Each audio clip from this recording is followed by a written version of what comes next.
Hello, good morning. Welcome to അനൈസ്പിരൻ YouTube channel. എൻ്റെ പേര് ആരതി. അപ്പോൾ നമ്മൾ ഇന്നലെ കമ്പനി ബോർഡ് LGSൻ്റെ PYQ ആയിരുന്നു നോക്കിക്കൊണ്ടിരുന്നത്. അപ്പോൾ ഇതിൽ 5 ക്വസ്റ്റ്യൻസാണ് നോക്കിയത്. ഇന്ന് അതിൻ്റെ ബാക്കി ക്വസ്റ്റ്യൻസ് നമ്മൾ നോക്കാൻ പോവുകയാണ്. ഇന്ന് ഞാൻ 5 ക്വസ്റ്റ്യൻസാണ് കൊണ്ടുവന്നിട്ടുള്ളത്. അപ്പോൾ അത് നോക്കിയിട്ട് അതിൻ്റെ റിലേറ്റഡ് ഫാക്ട്സ് കൂടെ നമുക്ക് നോക്കാം. ഓക്കെ, നമുക്ക് ക്വസ്റ്റ്യൻ നോക്കാം. ഇന്ത്യൻ ഭരണഘടനയിൽ ഭരണഘടനാ രൂപീകരണ വേളയിൽ ഒരു മൗലിക അവകാശമായി ഉൾപ്പെടുത്തുകയും പിന്നീട് 44-ാം ഭരണഘടനാ ഭേദഗതിയിലൂടെ എടുത്തു മാറ്റപ്പെടുകയും ചെയ്ത അവകാശം താഴെ പറയുന്നവയിൽ ഏതാണെന്ന് തിരിച്ചറിയുക. അപ്പം എന്താണ് ഭരണഘടന രൂപീകരണ വേളയിൽ ഒരു മൗലിക അവകാശമായിട്ട് ഉൾപ്പെടുത്തുകയും പിന്നീട് 44-ാം ഭരണഘടനാ ഭേദഗതിയിലൂടെ എടുത്തു മാറ്റപ്പെടുകയും ചെയ്ത അവകാശം ഏതാണ് എന്നാണ് ചോദിച്ചിട്ടുള്ളത്. അപ്പോൾ നമുക്ക് ഓപ്ഷൻസ് ഒന്ന് വായിക്കാം. ഇന്ത്യയിൽ എവിടെയും സഞ്ചരിക്കാനുള്ള സ്വാതന്ത്ര്യം, അഭിപ്രായ സ്വാതന്ത്ര്യം, ആവിഷ്കാര സ്വാതന്ത്ര്യം, സ്വത്തവകാശം. ഓക്കെ, അപ്പോൾ നമ്മൾ ഇന്നലെ എന്ത് ചെയ്തിരുന്നു, മൗലിക അവകാശങ്ങളെ പറ്റിയിട്ടും പിന്നെ 6 മൗലിക അവകാശങ്ങൾ ഏതൊക്കെയാണ് എന്നൊക്കെ ഡീറ്റെയിൽഡ് ആയിട്ട് പറഞ്ഞിട്ടുണ്ടായിരുന്നു. അപ്പോൾ അതിൽ നിന്ന് തന്നെ നമുക്ക് മനസ്സിലായിട്ടുണ്ടാവും ഇതിൻ്റെ ആൻസർ എന്താണ്. ഓപ്ഷൻ ഡി സ്വത്തവകാശമാണ്. ഓപ്ഷൻ ഡി സ്വത്തവകാശം. അതായത് 1978 44-ാം ഭരണഘടനാ ഭേദഗതിയിലൂടെ സ്വത്തവകാശത്തെ എന്ത് ചെയ്തു, നമ്മുടെ മൗലിക അവകാശത്തിൽ നിന്ന് എടുത്തു മാറ്റപ്പെട്ടു. ഓക്കെ, അപ്പം 44-ാം ഭരണഘടനാ ഭേദഗതിയിലൂടെ സ്വത്തവകാശത്തെ എന്ത് ചെയ്തു, മൗലിക അവകാശത്തിൽ നിന്ന് എടുത്തു മാറ്റപ്പെട്ടു. പകരം എന്ത് ചെയ്തു, അതൊരു നിയമാവകാശമായിട്ട് എന്ത് ചെയ്തു, മാറ്റി. ആർട്ടിക്കിൾ 300A പ്രകാരം സ്വത്തവകാശം എന്താണ്, ഒരു നിയമാവകാശമാണ്, അല്ലെങ്കിൽ ഒരു ലീഗൽ റൈറ്റ് ആണ്, അല്ലാതെ എന്തല്ല, ഫണ്ടമെൻ്റൽ റൈറ്റ് അല്ല. ക്ലിയർ ആയിട്ടുണ്ടോ? അപ്പോൾ 44-ാം ഭരണഘടനാ ഭേദഗതിയിലൂടെ എടുത്തു മാറ്റപ്പെട്ട അവകാശം ഏതാണ്, സ്വത്തവകാശമാണ്. നിലവിൽ സ്വത്തവകാശം ആർട്ടിക്കിൾ 300A വരുന്നത്. അതെന്താണ്, ഒരു നിയമാവകാശമാണ്. ഇത്രയും ക്ലിയർ ആയോ? ഓക്കെ, നമുക്ക് നെക്സ്റ്റ് ക്വസ്റ്റ്യൻ നോക്കാം. താഴെ പറയുന്നവയിൽ ഏത് വകുപ്പിനെയാണ് ഡോക്ടർ BR അംബേദ്കർ ഇന്ത്യൻ ഭരണഘടനയുടെ ആത്മാവ് എന്ന് വിശേഷിപ്പിച്ചത്? അപ്പോൾ താഴെ പറയുന്നവയിൽ ഏത് വകുപ്പിനെയാണ് ഡോക്ടർ BR അംബേദ്കർ എന്ത് ചെയ്തത്, ഇന്ത്യൻ ഭരണഘടനയുടെ ആത്മാവ് എന്ന് വിശേഷിപ്പിച്ചത്? ആൻസർ എന്താണ്? ഓപ്ഷൻ ബി 32-ാം വകുപ്പാണ്. ഓപ്ഷൻ ബി 32-ാം വകുപ്പാണ്. അപ്പോൾ ഞാൻ ഇന്നലെ തന്നെ പറഞ്ഞിരുന്നു, ആർട്ടിക്കിൾ 12 മുതൽ 35 വരെ എന്താണ്, മൗലിക അവകാശത്തിൽ പെടുന്നതാണ് അല്ലേ. ആർട്ടിക്കിൾ 12 മുതൽ 35 വരെ എന്താണ്, മൗലിക അവകാശത്തിൽ പെടുന്നതാണ്. സോ ആർട്ടിക്കിൾ 32 എന്ന് പറഞ്ഞാൽ ഭരണഘടനാപരമായ പരിഹാരങ്ങൾക്കുള്ള അവകാശമാണ്. ഭരണഘടനാപരമായ പരിഹാരങ്ങൾക്കുള്ള അവകാശമാണ്. ആരാണ് മൗലിക അവകാശങ്ങളുടെ സംരക്ഷകൻ? ആരാണ്? സുപ്രീം കോടതിയാണ് അല്ലേ. മൗലിക അവകാശങ്ങളുടെ സംരക്ഷകൻ ആരാണ്? സുപ്രീം കോടതിയാണ്. അപ്പോൾ നമുക്ക് മൗലിക അവകാശങ്ങൾ നിഷേധിക്കപ്പെട്ടാൽ നമുക്ക് ഹൈക്കോടതിയെയോ സുപ്രീം കോടതിയെയോ എന്ത് ചെയ്യാം, സമീപിക്കാൻ പറ്റുന്നതാണ്. ആർട്ടിക്കിൾ 32 വഴി നമുക്ക് സുപ്രീം കോടതിയെയും ആർട്ടിക്കിൾ 226 വഴി ഹൈക്കോടതിയെ എന്ത് ചെയ്യാം, സമീപിക്കാം. ഇനി എങ്ങനെയാണ് ഈ മൗലിക അവകാശങ്ങളെ കോടതികൾ, സുപ്രീം കോടതി ആയാലും ഹൈക്കോടതി ആയാലും എങ്ങനെയാണ് എൻഫോഴ്സ് ചെയ്യുന്നത്? റിട്ടുകളിലൂടെയാണ് അല്ലേ. റിട്ടുകളിലൂടെയാണ് ഈ മൗലിക അവകാശങ്ങൾ എന്ത് ചെയ്യുന്നത്, എൻഫോഴ്സ് ചെയ്യുന്നത്. ശരിക്കും പറഞ്ഞാൽ 5 തരത്തിലുള്ള റിട്ടുകളാണുള്ളത്. ഹേബിയസ് കോർപ്പസ്, മാൻഡമസ്, പ്രൊഹിബിഷൻ, സെർഷ്യററി, കോ വാറൻറ്റോ. ഏതൊക്കെയാണ് 5 തരത്തിലുള്ള റിട്ടുകൾ? ഹേബിയസ് കോർപ്പസ്, മാൻഡമസ്, പ്രൊഹിബിഷൻ, സെർഷ്യററി, കോ വാറൻറ്റോ. ഇനി എന്താണ് ഹേബിയസ് കോർപ്പസ്? ഹേബിയസ് കോർപ്പസ് എന്ന വാക്കിൻ്റെ അർത്ഥം ശരീരം ഹാജരാക്കുക എന്നതാണ്. ഹേബിയസ് കോർപ്പസിൻ്റെ മീനിങ് എന്താണ്? ശരീരം ഹാജരാക്കുക. മാൻഡമസിൻ്റെയോ? ഞങ്ങൾ ആജ്ഞാപിക്കുന്നു. എന്താണ് മാൻഡമസ് മീനിങ്? എന്താണ്? ഞങ്ങൾ ആജ്ഞാപിക്കുന്നു. മാൻഡമസ് ഞങ്ങൾ ആജ്ഞാപിക്കുന്നു. പ്രൊഹിബിഷൻ എന്ന് പറഞ്ഞാൽ തടയുക എന്നാണ്. പ്രൊഹിബിഷൻ എന്ന് പറഞ്ഞാൽ എന്താണ്? തടയുക എന്നാണ്. പ്രൊഹിബിഷൻ എന്ന് പറഞ്ഞാൽ തടയുക എന്നാണ്. ഇനി സെർഷ്യററി എന്ന് പറഞ്ഞാൽ എന്താണ്? സാക്ഷ്യപ്പെടുത്തുക. സെർഷ്യററി എന്ന് പറഞ്ഞാൽ സാക്ഷ്യപ്പെടുത്തുക. ഇനി കോ വാറൻറ്റോ എന്ന് പറഞ്ഞാൽ എന്ത് അധികാരത്തിൽ. കോ വാറൻറ്റോ എന്ന് പറഞ്ഞാൽ എന്താണ്? എന്ത് അധികാരത്തിൽ. അപ്പം ആർട്ടിക്കിൾ 32 എന്താണ് പറയുന്നത്? ഭരണഘടനാപരമായ പരിഹാരങ്ങൾക്കുള്ള അവകാശമാണ് ആർട്ടിക്കിൾ 32. മൗലിക അവകാശങ്ങളുടെ സംരക്ഷകൻ ആരാണ്? സുപ്രീം കോടതിയാണ്. മൗലിക അവകാശങ്ങൾ ലംഘിക്കപ്പെട്ടാൽ സുപ്രീം കോടതിയെ സമീപിക്കാനുള്ള ആർട്ടിക്കിൾ 32. മൗലിക അവകാശങ്ങൾ ലംഘിക്കപ്പെട്ടാൽ ഹൈക്കോടതിയെ സമീപിക്കാം. അതിൻ്റെ ആർട്ടിക്കിൾ എന്താണ്? ആർട്ടിക്കിൾ 226. പ്രധാനമായിട്ടും 5 രീതിയിലാണ്, 5 റിട്ടുകൾ വഴിയാണ് എന്ത് ചെയ്യുന്നത്, നമ്മുടെ ഈ ഫണ്ടമെൻ്റൽ റൈറ്റ്സ്, മൗലിക അവകാശങ്ങളെ എൻഫോഴ്സ് ചെയ്യുന്നത്. ഏതൊക്കെയാണിത്? ഒന്ന് ഹേബിയസ് കോർപ്പസ്, മാൻഡമസ്, പ്രൊഹിബിഷൻ, സർഷ്യററി, കോ വാറൻറ്റോ. ഹേബിയസ് കോർപ്പസ് എന്ന് പറഞ്ഞാൽ ശരീരം ഹാജരാക്കുക, മാൻഡമസ് എന്ന് പറഞ്ഞാൽ ഞങ്ങൾ ആജ്ഞാപിക്കുന്നു, പ്രൊഹിബിഷൻ എന്ന് പറഞ്ഞാൽ തടയുക, സർഷ്യററി എന്ന് പറഞ്ഞാൽ സാക്ഷ്യപ്പെടുത്തുക, കോ വാറൻറ്റോ എന്ന് പറഞ്ഞാൽ എന്ത് അധികാരത്തിൽ. ഇത്രയും ക്ലിയർ ആയോ? ഓക്കെ, അപ്പോൾ അടുത്ത ക്വസ്റ്റ്യൻ നോക്കാം. വിവരാവകാശ നിയമം ഇന്ത്യൻ പാർലമെൻറ്റ് ഏത് വർഷമാണ് പാസ്സാക്കിയത്? വിവരാവകാശ നിയമം ഇന്ത്യൻ പാർലമെൻറ്റ് ഏത് വർഷമാണ് പാസ്സാക്കിയത്? ഏത് വർഷമാണ്? ഓപ്ഷൻ ഡി 2005 ആണ്. Option D 2005. അപ്പം വിവരാവകാശ നിയമം പാസ്സാക്കുന്നത് ജൂൺ 15, 2005 നിലവിൽ വരുന്നത് ഒക്ടോബർ 12, 2005 ഈ 2 ഡേറ്റ്സ് മാറിപ്പോകരുത്.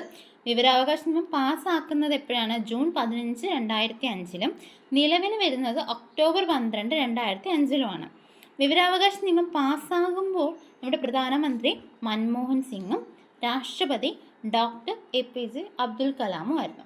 ഓക്കെ, വിവരാവകാശ നിയമം പാസ്സാകുമ്പോൾ പ്രധാനമന്ത്രി ആരായിരുന്നു? മൻമോഹൻ സിംഗും രാഷ്ട്രപതി ഡോക്ടർ APJ അബ്ദുൽ കലാമും ആയിരുന്നു. ഇനി വിവരാവകാശ നിയമം പാസ്സാക്കിയ ആദ്യത്തെ രാജ്യം ഏതാണ്? ആദ്യത്തെ രാജ്യം അത് സ്വീഡനാണ്. വിവരാവകാശ നിയമം പാസ്സാക്കിയ ആദ്യത്തെ രാജ്യം ഏതാണ്? സ്വീഡനാണ്. എന്നാൽ ഇന്ത്യയിൽ ആദ്യമായിട്ട് വിവരാവകാശ നിയമം പാസ്സാക്കിയ ആദ്യത്തെ സംസ്ഥാനം ഏതാണ്? അത് തമിഴ്നാടാണ്. ഓക്കെ, ഇത് രണ്ടും മനസ്സിലായോ? വിവരാവകാശ നിയമം പാസ്സാക്കിയ ആദ്യത്തെ രാജ്യം ഏതാണെന്ന് ചോദിച്ചാൽ സ്വീഡനാണ്. ഇന്ത്യയിൽ വിവരാവകാശ നിയമം പാസ്സാക്കിയ ആദ്യത്തെ സംസ്ഥാനം ഏതാണെന്ന് ചോദിച്ചാൽ അത് തമിഴ്നാടാണ്. ഇനി വിവരാവകാശ അപേക്ഷ ലഭിച്ച എത്ര ദിവസത്തിനുള്ളിലാണ് മറുപടി നൽകേണ്ടത്? 30 ദിവസത്തിനുള്ളിലാണ്. ഇപ്പോൾ വിവരാവകാശ അപേക്ഷ ലഭിച്ചാൽ 30 ദിവസത്തിനുള്ളിൽ എന്ത് ചെയ്യണം? മറുപടി നൽകണം. ഇനി ഒരു വ്യക്തിയുടെ ജീവനെയോ സ്വാതന്ത്ര്യത്തെയോ സംബന്ധിച്ച വിവരങ്ങളാണെങ്കിൽ അത് 48 മണിക്കൂറിനുള്ളിൽ എന്ത് ചെയ്യണം? നൽകണം. അത് അങ്ങോട്ടും ഇങ്ങോട്ടും മാറിപ്പോകരുത്. വിവരാവകാശ അപേക്ഷ ലഭിച്ചാൽ 30 ദിവസത്തിനുള്ളിലാണ് മറുപടി നൽകേണ്ടത്. എന്നാൽ ഒരു വ്യക്തിയുടെ ജീവനോ സ്വാതന്ത്ര്യമോ സംബന്ധിച്ച വിവരങ്ങളാണെങ്കിൽ 48 മണിക്കൂറിനുള്ളിൽ എന്ത് ചെയ്യണം? നൽകണം. ഇനി വിവരാവകാശ നിയമം പാസ്സാകാൻ കാരണമായ സംഘടന ഏതാണ്? മസ്ദൂർ കിസാൻ ശക്തി സംഘടനയാണ്. മസ്ദൂർ കിസാൻ ശക്തി സംഘടനയാണ്. അപ്പോൾ ഇത്രയും റിലേറ്റഡ് ഫാക്ട്സ് ഓർത്ത് വെച്ചേക്കാം. വിവരാവകാശ നിയമം 2005 നിലവിൽ വന്നത്. പാസ്സാക്കിയത് ജൂൺ 15, 2005 നിലവിൽ വന്നത് ഒക്ടോബർ 12, 2005 ആ സമയത്ത് പ്രധാനമന്ത്രി മൻമോഹൻ സിംഗും രാഷ്ട്രപതി ഡോക്ടർ APJ അബ്ദുൽ കലാമും ആയിരുന്നു. പിന്നെ വിവരാവകാശ നിയമം പാസ്സാക്കിയ ആദ്യ രാജ്യം സ്വീഡനാണ്. ആദ്യ ഇന്ത്യൻ സംസ്ഥാനം ഏതാണ്? തമിഴ്നാടാണ്. ഇനി വിവരാവകാശ അപേക്ഷ ലഭിച്ചാൽ 30 ദിവസത്തിനുള്ളിൽ മറുപടി നൽകണം. എന്നാൽ ഒരു വ്യക്തിയുടെ സ്വാതന്ത്ര്യത്തെയോ ജീവനെയോ ബാധിക്കുന്ന വിവരങ്ങളാണെങ്കിൽ അത് 48 മണിക്കൂറിനുള്ളിൽ തന്നെ എന്ത് ചെയ്യണം? നൽകണം. ഇനി വിവരാവകാശ നിയമം പാസ്സാകാൻ കാരണമായ സംഘടന ഏതാണെന്ന് ചോദിച്ചാൽ മസ്ദൂർ കിസാൻ ശക്തി സംഘടനയാണ്. ഇത്രയും ക്ലിയർ ആയോ? അപ്പോൾ നമുക്ക് അടുത്ത ക്വസ്റ്റ്യൻ നോക്കാം. ഇന്ത്യയുടെ ദേശീയ പതാകയുടെ മാതൃക ഭരണഘടനാ നിർമ്മാണ സമിതി ഔദ്യോഗികമായി അംഗീകരിച്ചത് ഏത് ദിവസമാണ്? ഇന്ത്യയുടെ ദേശീയ പതാകയുടെ മാതൃക ഭരണഘടനാ നിർമ്മാണ സമിതി ഔദ്യോഗികമായി അംഗീകരിച്ചത് എന്നാണ്? ജൂലൈ 22, 1947. ഓപ്ഷൻ സി ആണ്, ജൂലൈ 22, 1947. അതേപോലെ നമ്മുടെ ദേശീയ ഗീതവും ദേശീയ ഗാനവും ഭരണഘടനാ നിർമ്മാണ സമിതി ഔദ്യോഗികമായി അംഗീകരിച്ചത് എന്നാണെന്നറിയാവോ? എന്നാണ്? ജനുവരി 24, 1950. ജനുവരി 24, 1950. ഇത് 3 മറക്കരുത്. ദേശീയ പതാക അംഗീകരിക്കുന്നത് ജൂലൈ 22, 1947. ദേശീയ ഗീതവും ദേശീയ ഗാനവും അംഗീകരിക്കുന്നത് ജനുവരി 24, 1950 ഓർത്തു വെച്ചേക്കാം. ഇനി എന്നാണ് നമ്മുടെ ഭരണഘടന നിലവിൽ വന്നത്? 1950 ജനുവരി 26 അല്ലേ? 1950 ജനുവരി 26. 1950 ജനുവരി 26. എന്നാൽ ഭരണഘടനാ നിർമ്മാണ സമിതി ഭരണഘടനയെ അംഗീകരിച്ചതെന്നാണ്? 1949 നവംബർ 26. 1949 നവംബർ 26. 1949 നവംബർ 26. അപ്പോൾ ഇത് മാറിപ്പോവരുത്. ഭരണഘടനാ നിർമ്മാണ സമിതി ഭരണഘടനയെ അംഗീകരിച്ചത് 1949 നവംബർ 26-നാണ്. എന്നാൽ ഇത് നിലവിൽ വരുന്നത് എപ്പോഴാണ്? 1950 ജനുവരി 26-നാണ്. 1950 ജനുവരി 26-നാണ്.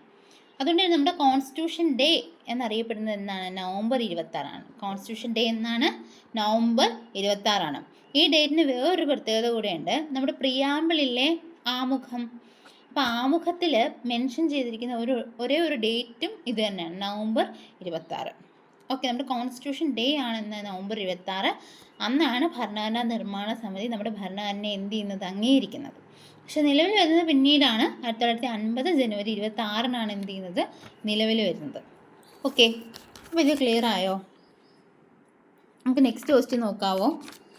അടുത്ത ക്വസ്റ്റ്യൻ, ബ്രിട്ടീഷ് രേഖകളിൽ പൈച്ച് രാജ, കൊട്ടിയോട്ട് രാജ എന്നീ പേരുകളിൽ അറിയപ്പെടുന്ന ഭരണാധികാരി ആരാണ്? ബ്രിട്ടീഷ് രേഖകളിൽ പൈച്ച് രാജ, കൊട്ടിയോട്ട് രാജ എന്നീ പേരുകളിൽ അറിയപ്പെടുന്ന ഭരണാധികാരി ആരാണ്? നമുക്ക് വായിക്കുമ്പോൾ തന്നെ അറിയാം അല്ലേ? പൈച്ച് രാജ ആരാണ്? പഴശ്ശിരാജയാണ്. ഓപ്ഷൻ എ പഴശ്ശിരാജയാണ്. അപ്പോൾ ബ്രിട്ടീഷ് രേഖകളിൽ പൈച്ച് രാജ, കൊട്ടിയോട്ട് രാജ എന്നീ പേരുകളിൽ അറിയപ്പെടുന്ന ഭരണാധികാരി ആരാണ്? പഴശ്ശിരാജയാണ്. അപ്പോൾ പഴശ്ശി കലാപം 2 ഘട്ടമായിട്ടാണ് നടന്നത്.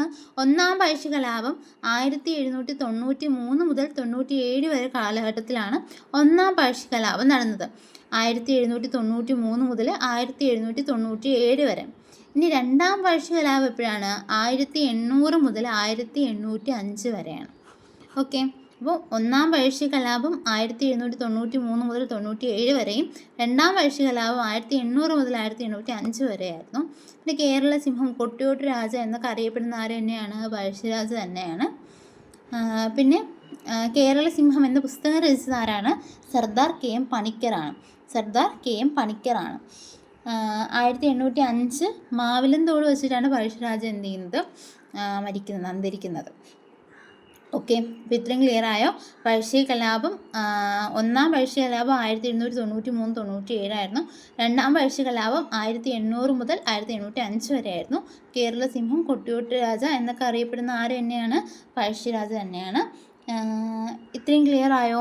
5 ക്വസ്റ്റ്യൻസാണ് നമ്മൾ ഇന്ന് നോക്കുന്നത്. പിന്നെ അതിൻ്റെ റിലേറ്റഡ് ഫാക്ട്സും ക്ലിയർ ആയെന്ന് വിശ്വസിക്കുന്നു.